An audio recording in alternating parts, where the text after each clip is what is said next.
ngiri isezerano ryawe ry'uyu munsi, kuko wambereye inkoramutima ukaba uwo kubahwa, nanjye nkagukunda, nicyo kizatuma ntanga ingabo zigapfa ku bwawe, n'amahanga nkayatangira ubugingo bwawe.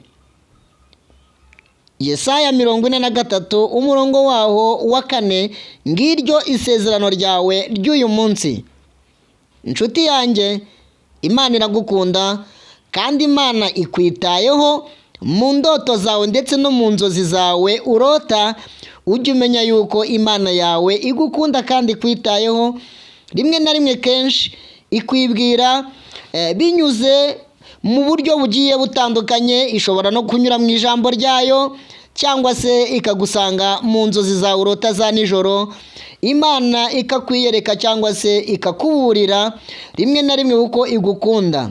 Ariko kandi yo iravuze ngo kuko wayibereye inkoramutima kandi ukaba uwo kubahwa, nayo ikagukunda ngo nicyo kizatuma itanga n'ingabo zigapfa ku bwawe ndetse n'amahanga ikayatangira ubugingo bwawe.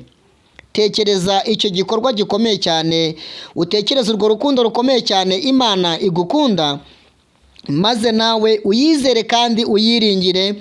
Imana niyo izagutungisha kandi Imana izaguhaza uburame. Imana ikunda abantu bayo rero.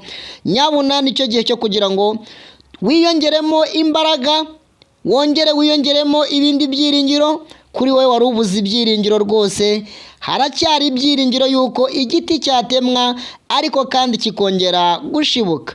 Ngiryo isezerano ryawe ry'umunsi. Yesaya 43 umurongo waho wa 4 haravanga ngo, haragira hati ngo kuko wambereye inkoramutima kandi ukaba uwo kubahwa, nanjye nkagukunda, nicyo kizatuma ntanga ingabo zigapfa ku bwawe, n'amahanga nkayatangira ubugingo bwawe.